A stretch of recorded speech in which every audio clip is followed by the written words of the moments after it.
So Lynn Capozzi is leading a session on confidence and perseverance and all of the things that we kind of need to have as a CMO. So take it away, ladies. Thank you. Hi, everyone. I'm Lynn. I have an amazing panel.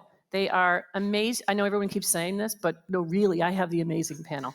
So they are super talented, amazingly successful. They've done CMO roles for many years. And they, as I look at them, they just, to me, exude confidence and success. So congratulations, first of all, to all of you. So thank you for joining. The reason why we're having this panel is, I was talking to Latney about this earlier. So my HR team approached me at Acquia and said, we want you to do a book club. To which I said, no freaking way. I'm not doing I have no time for a book club. But they said, it's part of professional development. Pick a book that you like. Have you run a 1 hour session or so, an hour and a half session in the company. And I said, okay, for professional development, I should do this. So I was looking on Fishbowl. Many people on Fishbowl? Yeah. So I was on, yeah, because you used to work there, Helen, which I just, different company, okay. Anyway, it's an online forum where many women professionals will go on and they ask questions, they ask advice. There's a variety of different groups that are on there. And I saw a note about this book called The Confidence Code, which is this book here. And it's the science and art of self-assurance, what women should know. So I read the book quickly. Okay, not every page, I skimmed it, but most of it. And then we published that we were having the book club. And we had 100 people sign up. 100 people. Like, it was amazing. I was like, oh my gosh, this is like like an unbelievable topic. And the topic is basically all about why is it that women, and it tends to be more women than men, have a self-confidence, self-esteem issue, and what are some of the things that you could do around that?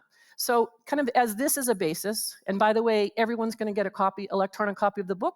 I ran the book club. I also put together my notes for the book club. So highly recommend, run this for your teams. Do this within your own organizations, because even if you don't read the book, it really is a great way to get people talking and get a lot of great feedback, and have people be able to have a dialogue around it, because it's a topic that people obviously are very, excited and interested in talking about. So we're going to have that, and I think it's a great follow-up from the conversation that we all started at lunch today. We're going to talk about the imposter syndrome and how did these amazing women kind of get past these obstacles in their careers. So let me start first of all with just kind of the general question, and I'm not going to do every question to every person, okay? So we'll just kind of go back and forth a little bit, but let's start. So first of all, can you please even do your introductions, which I didn't even do in the beginning, so please. I was a Christine Eckhart victim last year, the last time we were live, where she got upset and said, if you're going to ask a question, you're going to stand up and you're going to do it. So, and that has stuck with me for 2 years now. And I've become a much more confident human being because of you. And I want to thank you for that. So, so I'm delighted to be here. I'm Anna Griffin, and I'm the Chief Marketing Officer of Smartsheet. All righty then. Christine. My name is Heidi Malin, and I'm on the board of a company called SailPoint. Most recently was the CMO at Workfront, which was acquired by Adobe. And now I'm doing full-time board and advisory work. Awesome. All right, I'm Denise Pearson. I'm the CMO at Snowflake. It's my 3rd year here now, and thank you so much again for organizing this wonderful event. Thank you. Thanks. Excellent. Okay, ladies, thank you. So let's start with kind of the first question. As you kind of think about this whole topic and you think about your careers, was there like a catalyst or a point in your career that you kind of lived through this that you want to share? A turning point? So let's start with Anna. Okay. I was a professional dancer, actress, even model back in my early young teens. And you would think I would have confidence. And I've never had confidence unless I was playing a character.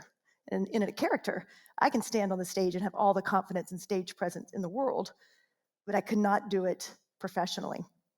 Even to this day, I'm 50 years old and I still struggle with that ability to have the confidence that that's not a character, that's me. And I remember a mentor, and we were doing a review, and she said, you have no idea the light other people see you in. You don't see yourself in the own light that others see you.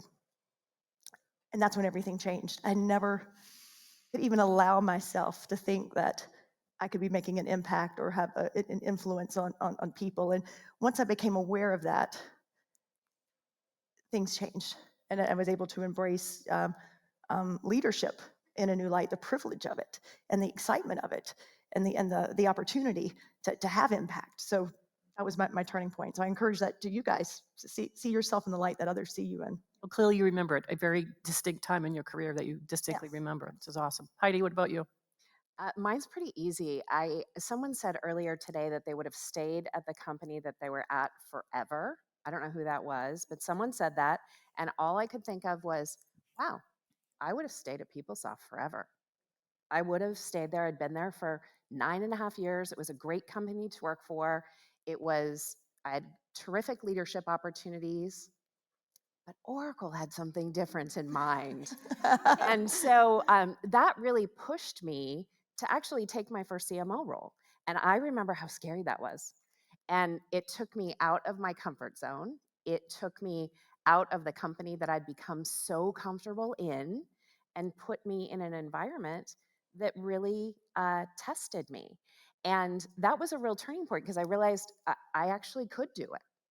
And it wasn't as scary as I made it in my mind. And it was about risk taking. And I probably wouldn't have taken that initial risk had Oracle not gotten involved with PeopleSoft. So I thank Larry Ellison for the hostile takeover.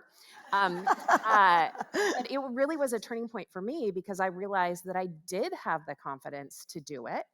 And frankly, the confidence came from the man who hired me. He had more confidence in my ability to be a first-time CMO than I probably did.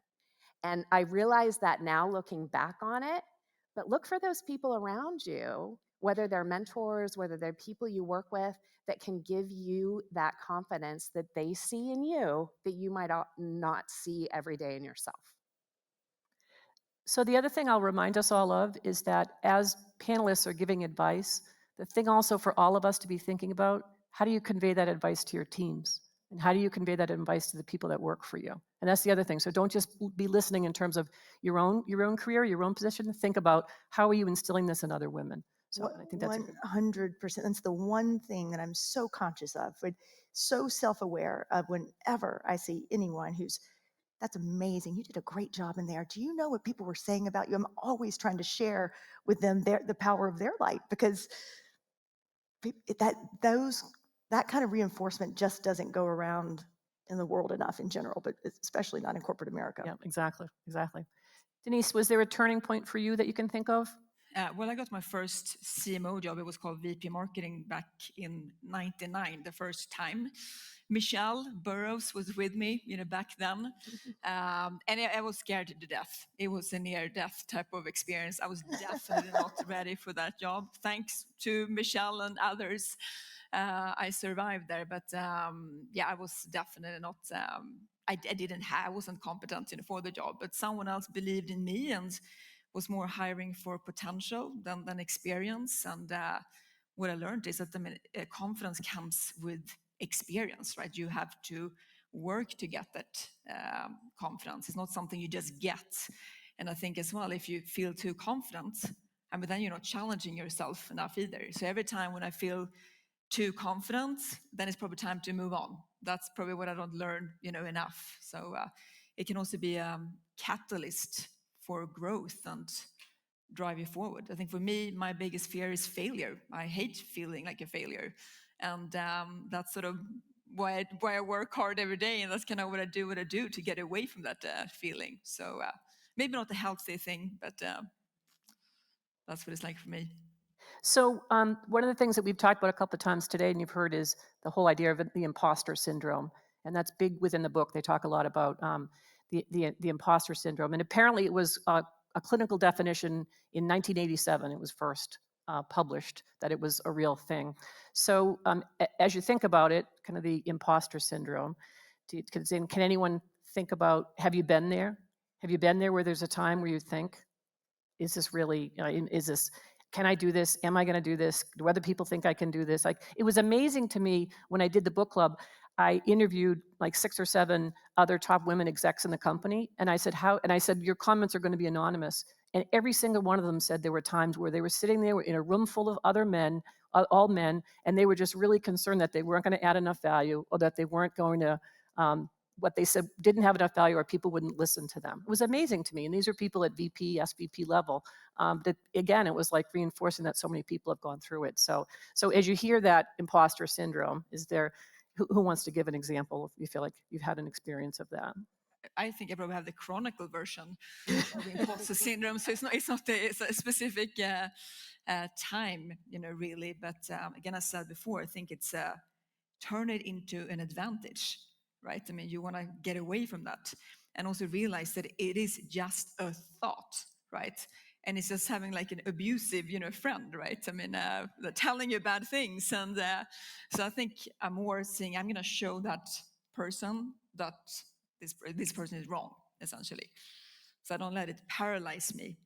But I think it also keeps me maybe grounded as well. I think if you don't have any kind of fear like that, you might become arrogant as well. I think it keeps me sort of humble as well.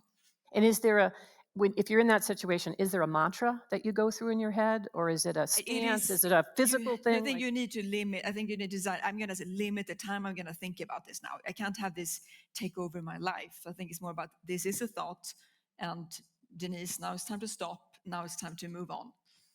Well, and also thinking about why you feel that way.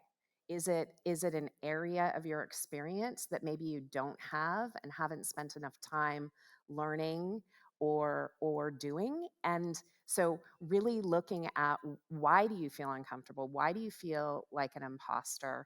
And then starting to surround yourself by people that actually help to fill that area where maybe you have a gap. We all talk about, hiring to your weaknesses. That's a real thing.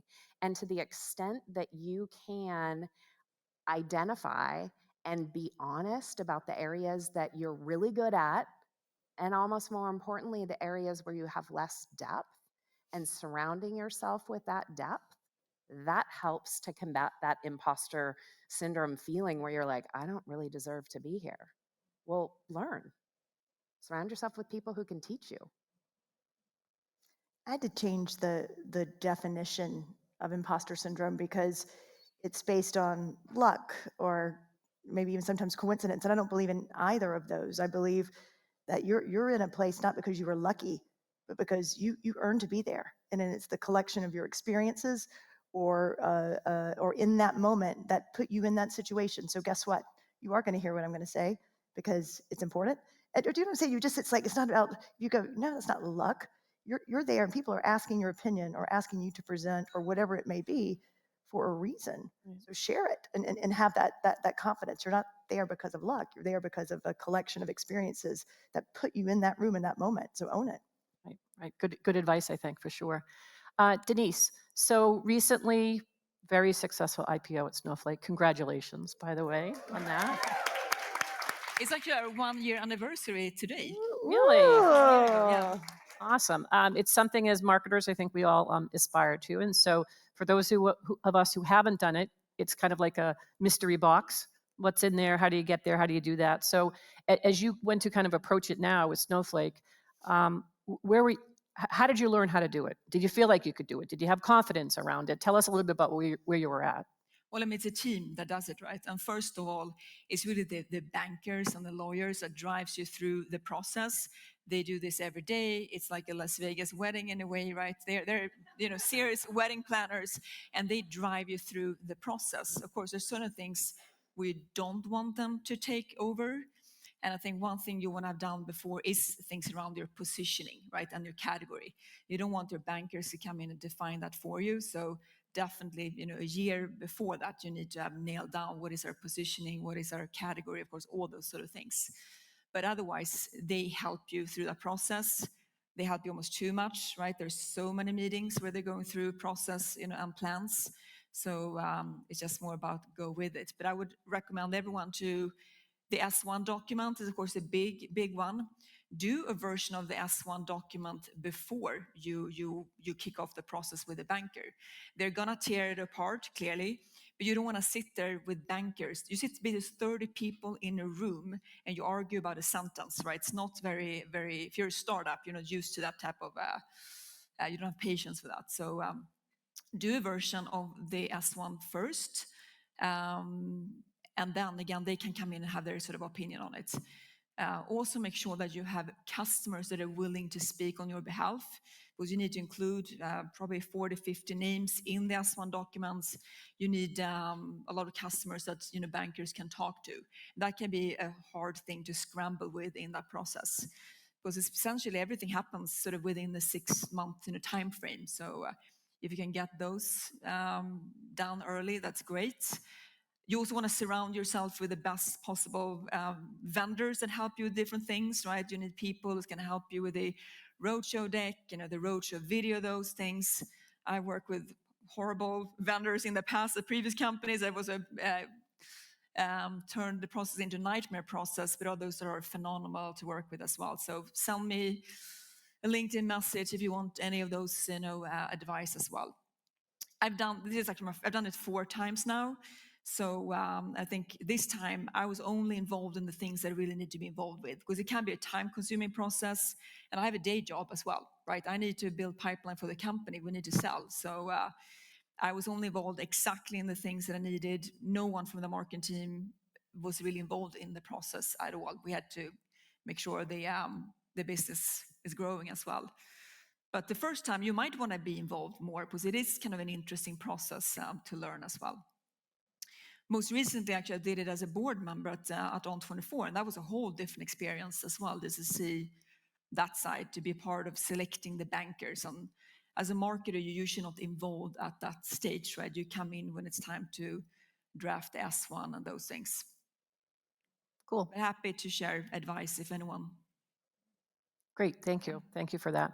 Heidi, so one of the things that we talk about is, like, how do you know as a CMO, so many times in our careers, I know you and I have talked about this quite a bit, the grass sometimes looks greener, right? Other opportunities, other roles. How do you talk to us a little bit about kind of how you have viewed that for your own career? So at different points in time. Yeah, it's a hard one to know that time when it makes sense for you to leave and do something different versus heading to where the grass is greener, because it never is. It's never greener. Um, Really, one of the stories that I have, and I have someone here in the room here who had this shared experience with me, where we were at a company together that where the CEO came in, brand new CEO, didn't share the same integrity level that I had. And you know that right away. Like, you know it here. And I knew it, and I tried to pretend like it was fine for a long time, way longer than I should have. Physically, we talked about it at lunch, the impact that has on your body physically. And it really was an integrity issue. And I knew that my integrity level was not the same. And yet I'd built this amazing team, had this great group of people, fantastic company that I really was excited about. But I decided I had to leave, because I had to leave, one, because from a career perspective, it wasn't going to go anywhere. And from a personal health perspective, I had to get out. And it was that moment, and I should have listened earlier than I did. I let it go for probably 3 to 6 months longer than I should have. But that's a really good checkpoint. Don't ever stay someplace where you don't feel like your integrity level matches the people that you're working with. Fast forward, the CEO almost ended up in jail. So I ended up being right in this situation. So, but it's something that you can't see it on paper, but you can feel it and pay attention to it. Awesome. One of the other things that we kind of talked a little bit about earlier is just about how do you help build confidence in your teams, and how do you help build confidence in your marketing teams. And one of the things that Anne, I've heard you, I don't know if I read this or I heard you say this at some event, where you said kind of one of the hardest roles to be able to describe sometimes in the company is marketing. And so, what are the things that you do that you like to do to make sure that the company knows about marketing? Maybe how you deal with your CEO about marketing, just something about like how do you communicate and publicize that to the rest of the world? Yeah, everyone has different communication styles, and I live and light up in when I live in possibilities. Like, what could we make possible? What does the end state? What could it look like? And so I know that that's when I'm the most powerful with people, because that's when I can influence people. So to parlay that into marketing, and even working with a CEO or a board, that happens to be my strength. And so I always start with, like, what could great look like? And it's almost the same way you would have in your own life. You might have a vision board, or this green pasture of what you want, the things to be. I try to do that for a marketing team, for a company. I try to say, like, when we are our best selves, we have this type of possibility in the world. And then that becomes the end destination. And once everyone knows the end destination, or could get excited about what could be, then the journey along the way is all about measuring ourselves. Are we living up to our fullest potential? Are we being seen in the light of our fullest potential as a company? And so I find that very helpful in communicating to a CEO who may only want to talk in numbers. Like, I have to find a way that I can still communicate and excite him, that might not always be number based, or to keep a team believing and hopeful of what great could look like. Right. What if you were to each kind of think about a piece of advice that you would want to tell your younger self for kind of your own careers, and then advice that you would pass on to others? What's the, if you could, take that step back, what's the one piece of advice you would give your younger self? Bye, Snowflake.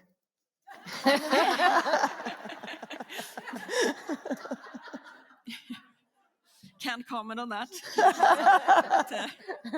Might be good. No, I think about what I tell my daughter is the fact that everyone is so focused on themselves. So they don't care so much about you or your small, flaws, right? Only you see those things. Because I think we often get so self-occupied, and no one cares, right? So I try to, that's what I was telling her. I think I definitely been worrying too much about things, but I think maybe that was my catalyst that drove me forward, as well. And I think with everyone that goes through different journeys, right? That's what life is all about. It's about conquering fears on the journey and making the mistakes and all that. But yeah, I think again, people are very focused on themselves, so they don't care so much about your small flaws. Heidi? I would say trust your instincts. They're really powerful. And a lot of times as women, we don't. And we don't trust our instincts. Those are about people, those are about situations.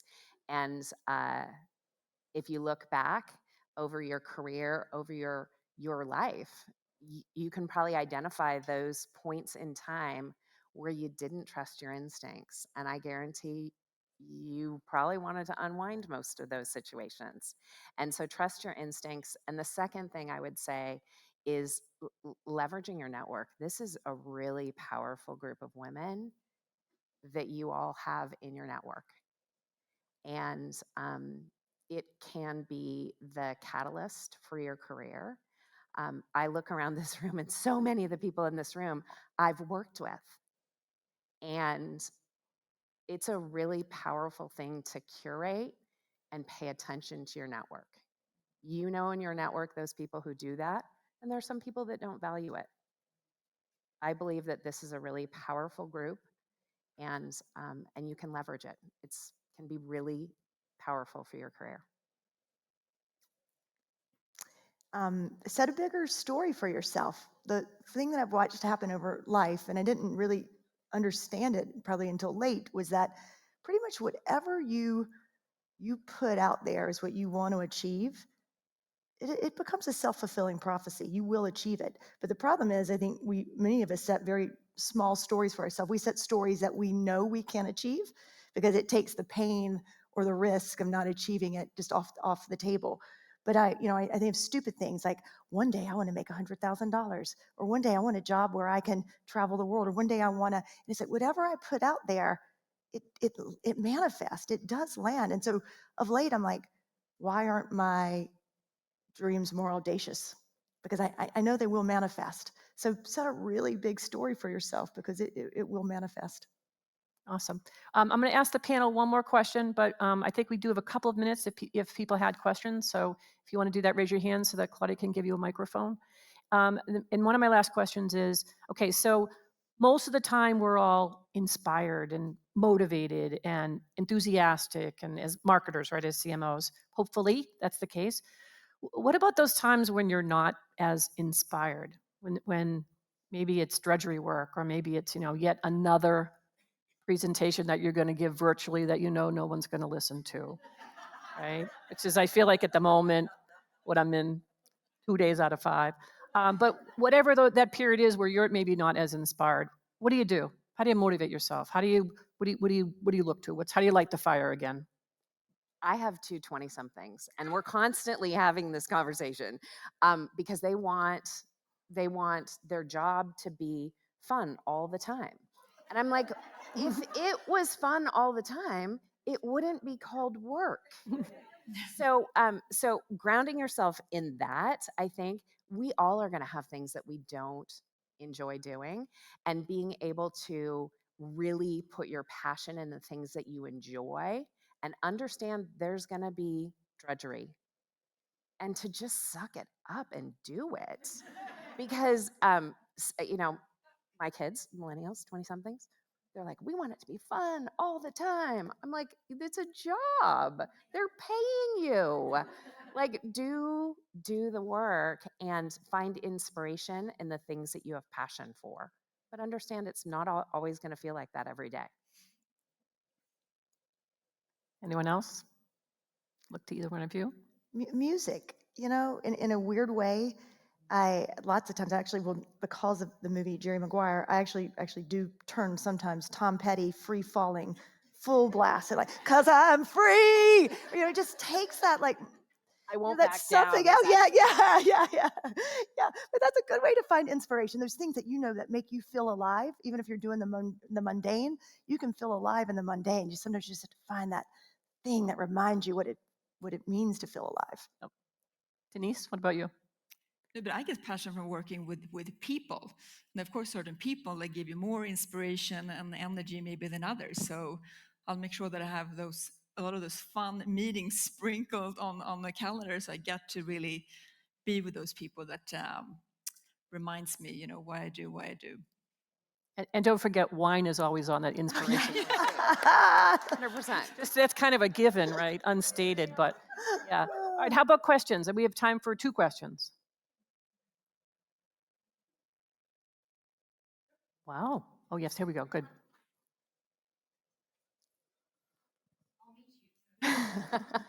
Hi, I'm Andrea Lechner-Becker, so far famous for my mouth, but I'm going to try to keep it clean here. So, Anna, you mentioned that you felt confident when you were pretending to be someone else, and it made me think about a lot of high-performing athletes or celebrities do that, right? Beyonce, LeBron James have these famous alter egos so that they kind of think, oh, that the media hates someone else. They don't actually hate me as a person. I was curious if any of you had ever deployed such a strategy. I think it's brilliant. I can't say that I have, but it's brilliant actually, because there are situations where you have to put on a much thicker skin than you want to. And the criticism, whoever it was that had the Slack channel, Oh yeah. like it almost makes me want to cry, because like those things impact us. And if you can have an alter ego that you assign to that, rock on. I think that's awesome. Maybe the alter ego sometimes is just the confidence to stand in the light of the truth.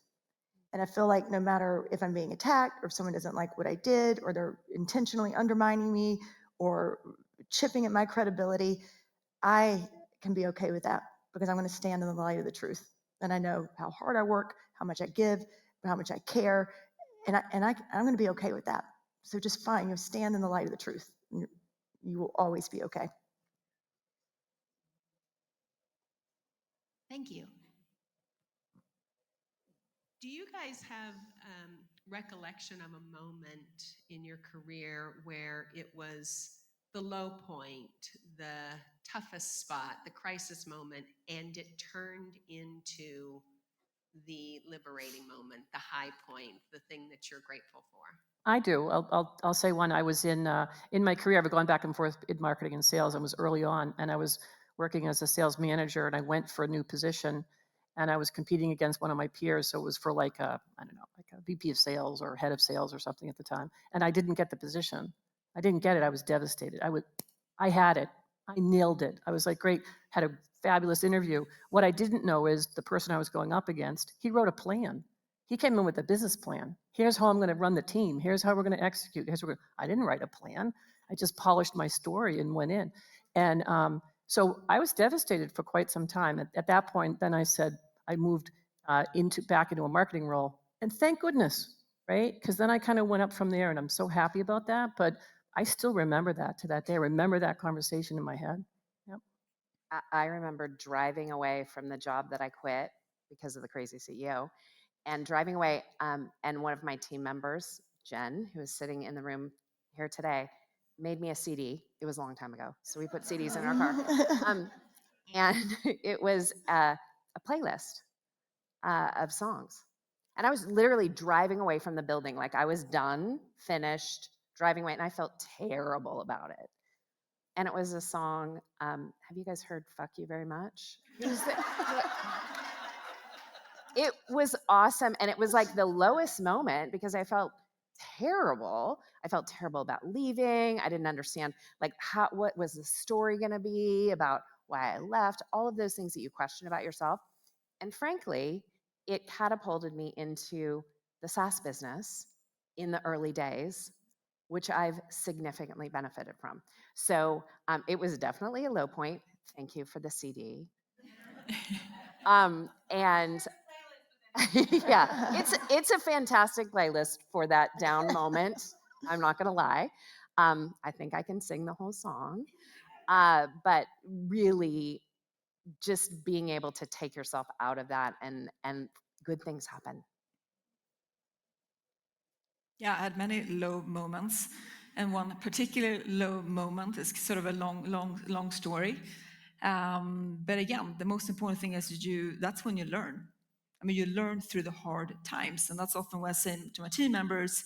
If they've been through anything hard, it's like, congratulations, you're finally learning something. Because at Snowflake, things have actually been pretty darn easy. I mean, I hate to say it, but it's probably been my easiest CMO job. But yeah, it's you learn through those moments as well, and you definitely need to stand up for yourself and walk out if you need to. Well, we are out of time. Let me just first of all thank the panelists because they were really awesome. Hope you agree. Thank you. And let me just leave us with this. So let's think about how we can empower and help grow confidence in those women around us and those women that work on our teams. And hopefully that will be the new code. So thank you. Thank you.